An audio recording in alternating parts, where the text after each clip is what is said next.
Friedrich Nietzsche's Twilight of the Idols is a short work. It was written in just over a week in 1888, 1 year before Nietzsche's mental collapse. In the collected works of Nietzsche, Twilight of the Idols stands as a sort of summary of Nietzsche's entire philosophy up until that point. The writing style is radical. The contents are radical. There is very little nuance, and the reader gets the impression that Nietzsche is out to shock his audience. Some interpreters have even speculated that in Twilight of the Idols, we can already see the signs of Nietzsche's coming mental breakdown. In this series, we'll go over the most important ideas present in the book. Because the entire book was written as a sort of summary of the late Nietzsche's philosophy, this series will also serve as a good general introduction to Nietzsche's thought. Still, for a more in-depth overview, we recommend our series on Beyond Good and Evil and the Genealogy of Morals. We have more Nietzsche videos coming up. If you don't want to miss them, we recommend you subscribe to the channel and click the bell button. With that said, let's begin where we always begin.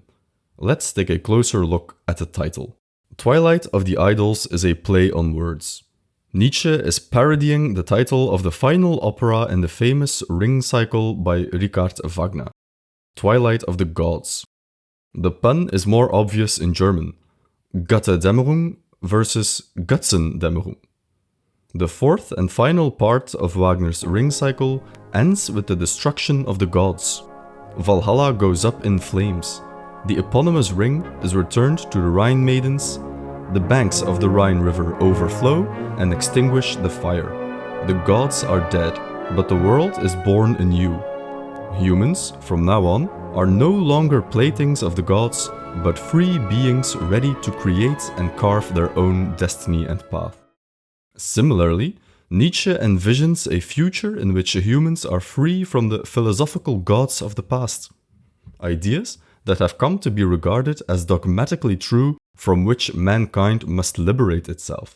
But Nietzsche named his book Twilight of the Idols, and not Twilight of the Gods. An idol, in a religious context, is a man-made object that is venerated for the deity that it represents. In Christianity, Judaism and Islam, idolatry, the worship of man-made objects, is strictly forbidden. In other words, an idol could be said to be a false god. By choosing this title, Nietzsche is saying he will set out to destroy certain false gods, mistakes philosophers before him have made. How will he destroy these false gods? Well, with a hammer, of course. The full title of the work reads Twilight of the Gods, or How to Philosophize with a Hammer. In first instance, the hammer is about destruction.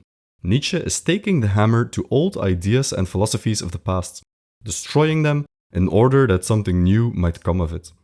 However, as we will see later on in this series, the symbolism of the hammer goes a bit deeper than merely alluding to wanton destruction. As you have already surmised, I understand corruption in the sense of decadence. What I maintain is this, that all the values upon which mankind builds its highest hopes and desires are decadent values. I call an animal, a species, an individual corrupt when it loses its instincts, when it selects and prefers that which is detrimental to it. One of the most elusive, yet most frequently used words in Twilight of the Idols is the word décadence. Interestingly, Nietzsche prefers to use the French term, even though he sometimes uses German words like Verfall, Niedergang, or Entartung. In English, we can keep the French term or use words like degeneration or even corruption. In this video, we will take a deeper dive into this concept, specifically as it appears in Twilight of the Idols. This is part 2 in a planned series on this late work by Nietzsche. If you want to be notified when subsequent parts come out, please consider subscribing to the channel and clicking the bell button. Broadly speaking, the term décadence denotes a process by which some entity becomes worse over time. If, for example, you stop working out and lifting weights, you will lose muscle mass, and we can say your muscles start degenerating. Nietzsche uses the term to denote the process by which individuals, or even entire societies or time periods, become worse, or in other words, degenerate. Much of Twilight of the Idols is devoted to the description of how this process works and what that means exactly. However, in true Nietzschean fashion, we never find a real definition or sustained analysis of what degeneration is exactly. It's up to us, the readers, to piece things together and make a coherent picture out of disparate parts and fragments. Is it possible that these great philosophers were, every one of them, a little shaky on their legs, effete, rocky, decadent? Nietzsche opens up Twilight of the Idols with an attack on the entire philosophical tradition before him. The entire Western philosophical tradition, starting with Socrates, has made a mistake. In all ages, the wisest have always agreed in their judgment of life. It is no good. At all times and places, the same words have been on their lips. Words full of doubt, full of melancholy, full of weariness of life, full of hostility to life. This first sentence of Twilight of the Idols immediately sets the tone. Nietzsche is taking a stand against the entire tradition, and he does so in a very radical way. We are not talking about a minor disagreement here. Nietzsche is going to claim the complete opposite of what the great philosophers of the past have all agreed upon, that life is not worth living, or at the very least, that life is full of suffering. How could it be that the smartest and greatest philosophers of the past have all been wrong on this fundamental question on the value of life? Is it that they were all stupid? Nietzsche calls this idea, the conviction that life is no good, the consensus sapientium, or the agreement of the wise. So no, he is not saying they are stupid. If the great sages of the past were not stupid, then why were they wrong? They were sick, they were decadent. The fact that all wise men agree on the valuation of life does not mean that their valuation is correct. Rather, it simply means they are all looking at life in the same way, that is to say, in a decadent way. Nietzsche argues that valuations of life are not a matter of being objectively true or false. Judgments and valuations of life, whether for or against, cannot be true. Their only value lies in the fact that they are symptoms. They can be considered only as symptoms. Per se, such judgments are nonsense. In other words, when Schopenhauer is proclaiming that life is horrible and that the world is a hell, we are not really learning anything about life or the world. The statement says more about Schopenhauer himself than it does about the world. The difference is subtle but significant. Humans cannot accurately judge the value of life because they are an interested party. A true objective appraisal of life is impossible. A living man cannot estimate life because he is a contending party, or rather the very object in the dispute and not a judge. Nor can a dead man estimate it, for other reasons. As such, we must treat appraisals of life not as regular statements, but we must interpret them as symptoms. What kind of man comes to the conclusion that life is not worth living? Only a sick man, Nietzsche argues. For a philosopher to see a problem in the value of life is almost an objection against him, a note of interrogation set against his wisdom, a lack of wisdom. What? Is it possible that all these great sages were not only decadents, but that they were not even wise? It is well known that Socrates was ugly and a bit of a clown in Athenian society. Nietzsche says Socrates was the lowest of the low, not of noble birth, a peasant, and he belongs to the mob. What kind of power does such a person have? An ugly face in ancient Greek society was indicative of an ugly soul. Such a weak man as Socrates only has one weapon to yield: reason. Reason and dialectics, the discussion, the debate. The strong have no need for fancy words and arguments. The strong command, the weak convince. A man resorts to dialectics only when he has no other means to hand. People know that they excite suspicion with it, and that it is not very convincing. Nothing is more easily dispelled than a dialectical effect. This is proved by the experience of every gathering in which discussions are held. It can only be the last defense of those who have no other weapons. Nietzsche argues that Socrates' preoccupation with reason was nothing more than a consequence of his weak and ugly constitution, and he argued that Athenians started to take him seriously because Athenian society was becoming weaker. He saw right through his noble Athenians. He perceived that his case, his peculiar case, was no exception, even in his time. The same kind of degeneracy was silently preparing itself everywhere. Ancient Athens was dying out, and so we have set the tone for the rest of Western civilization. Starting with the Greeks, we have become preoccupied with reason and debate. From Socrates onward, reason becomes a tyrant. We must always be reasonable, always rational. We must suppress our instincts and base desires. This is the path to virtue and happiness, we are told. However, Nietzsche says all of this is a big misunderstanding. The most blinding light of day, reason at any price, life made clear, cold, cautious, conscious, without instincts, opposed to the instincts, was in itself only a disease, another kind of disease, and by no means a return to virtue, to health and to happiness, to be obliged to fight the instincts. This is the formula of degeneration.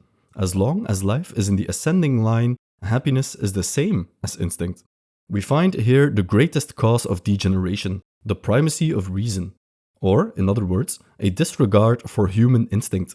The implications are myriad. In this definition of decadence, we find the kernel of Nietzsche's entire philosophy. We see how Nietzsche appreciates the body again, champions strength.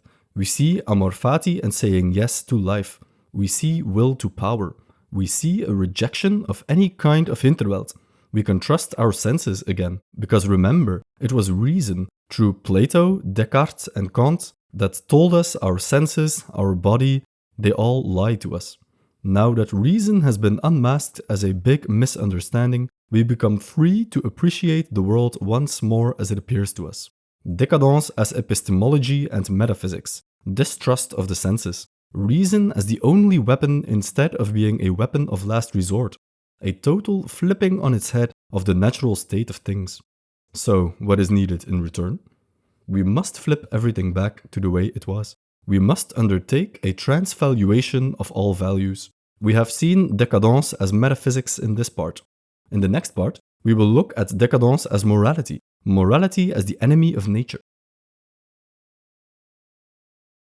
The same means, castration and extirpation, are instinctively chosen for waging war against a passion by those who are too weak of will, too degenerate to impose some sort of moderation upon it. In the previous part of this series on Nietzsche's Twilight of the Idols, we looked at the concept of degeneracy or decadence and what that means on a metaphysical level. In this part, we will explore decadence through a moral lens. We will look at a tiny little chapter in Twilight of the Idols entitled Morality as Anti-Nature. There are more parts coming out. If you want to be notified when these are released, please consider subscribing to the channel and clicking the bell button. In this little chapter, Nietzsche is concerned with passions. The word passion, of course, here has a different meaning than how we use the word today. A passion is a heavy or violent emotion or human craving or instinct. Lust, for example, is a passion. So is greed. Heartbreak and anger are also examples of passions in the philosophical sense. Nietzsche will argue that a morality is defined by how it teaches us to deal with these passions. Nietzsche notes that nearly every morality thus far formulated advocates the quelling of passion. Owing to the stupidity inherent in passion, men waged war against passion itself. Men pledged themselves to annihilate it. All ancient moral mongers were unanimous on this point. Il faut tuer la passion. It's not hard to come up with examples.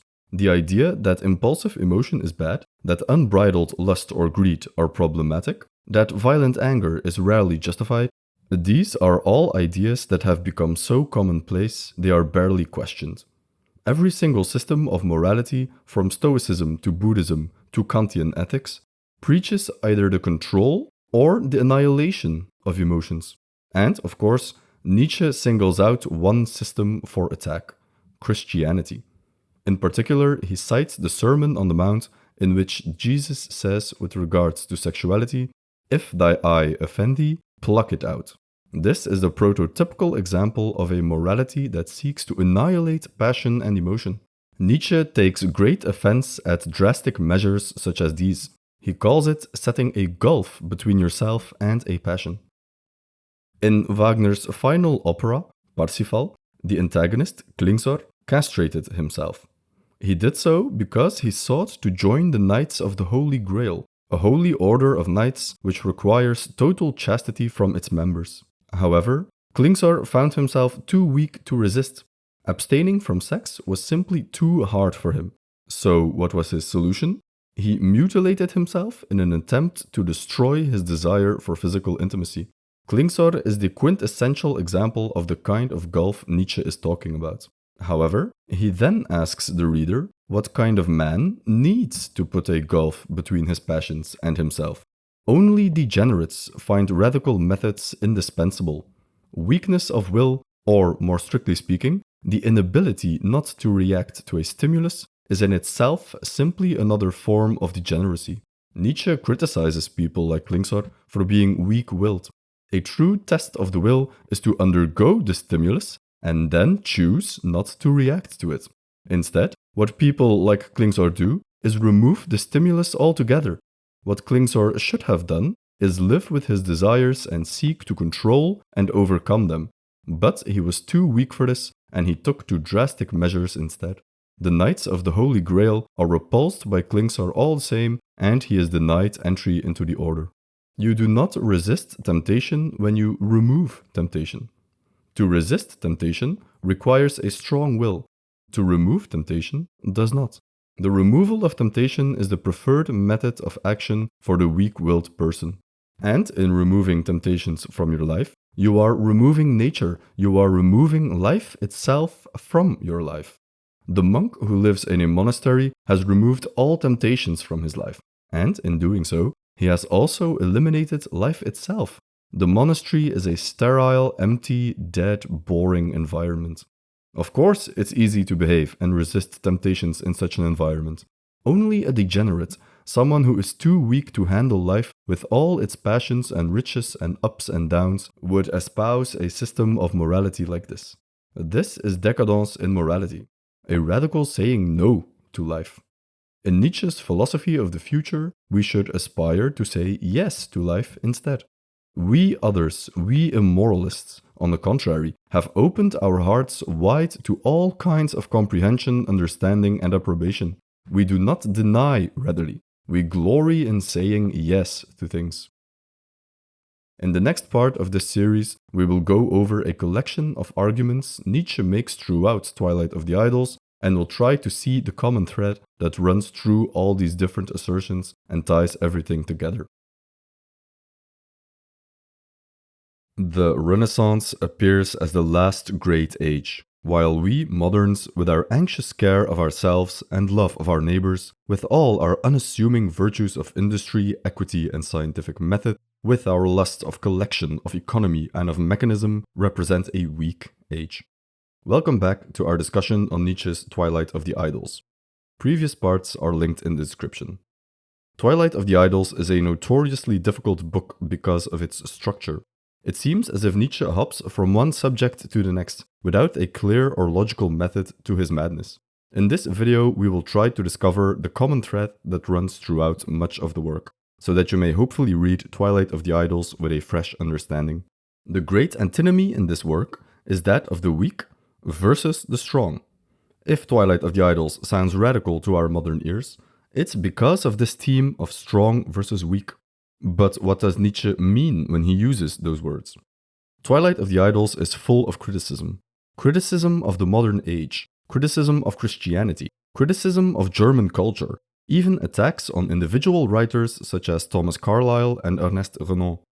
Throughout these attacks, we can piece together a coherent picture of what weakness entails exactly. And then, of course, we can figure out what strength means. It all starts with the world, specifically the material world as it is given to us. Nietzsche challenges us to engage with the world as it presents itself to us. No easy task, considering the rich tradition and history of being skeptical of the world. Christians, of course, Disregard the material world in favor of heaven or the kingdom of God.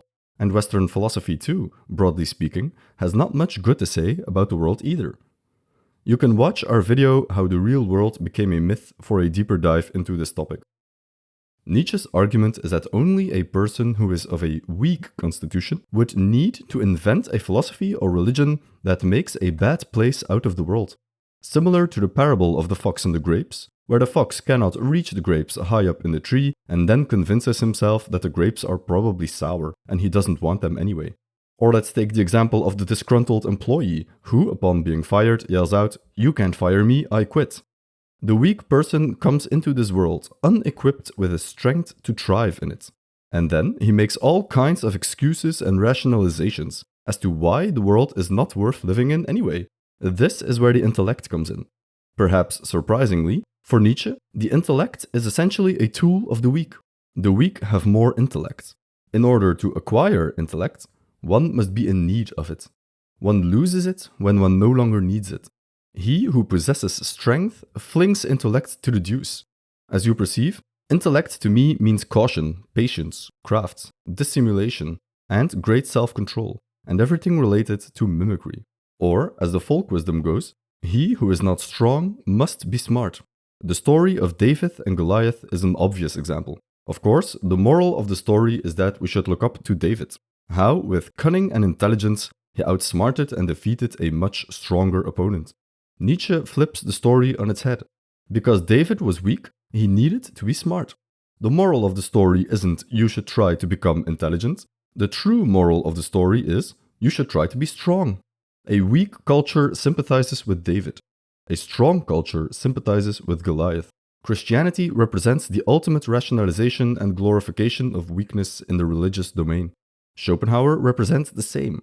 But in the philosophical domain, both of these forces have infected culture. They have made society sick.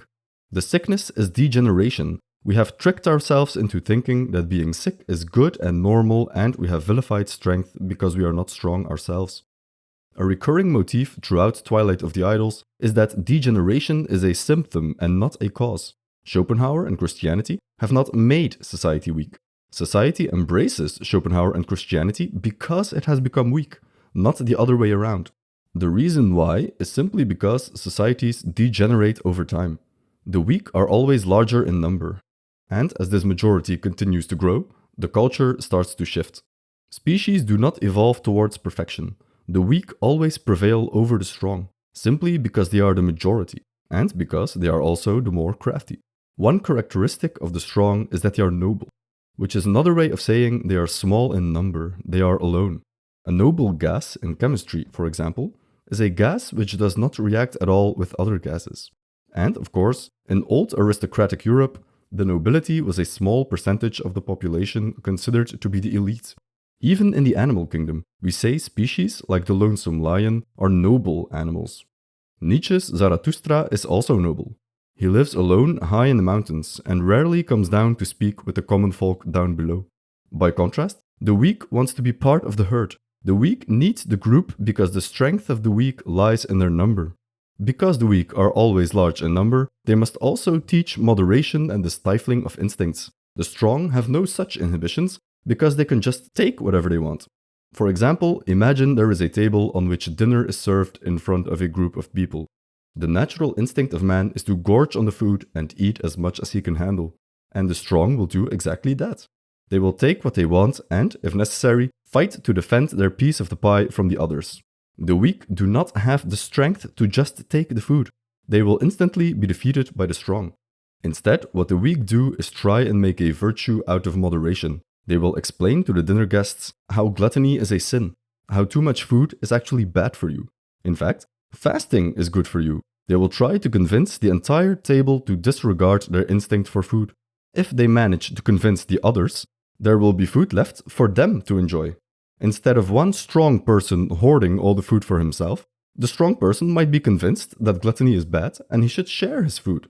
The weak person at this hypothetical table has used cunning and reasoning to convince the strong person to negate his instincts and to do something which is essentially bad for him, namely, give up his resources and fight his instincts.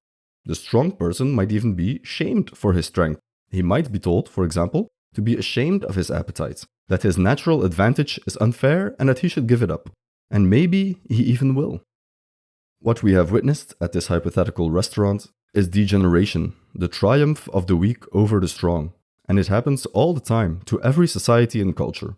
To disregard your own natural instincts and actively search out what is good for you is the principal characteristic of degeneration. And this impulse is exactly the driving force behind Schopenhauer and Christianity. Nietzsche's entire morality, if it can be called a morality, can be summarized with this rule of thumb. If it celebrates the instincts, it is good. If it vilifies the instincts, it is bad. Above all, Nietzsche wants us to celebrate strength.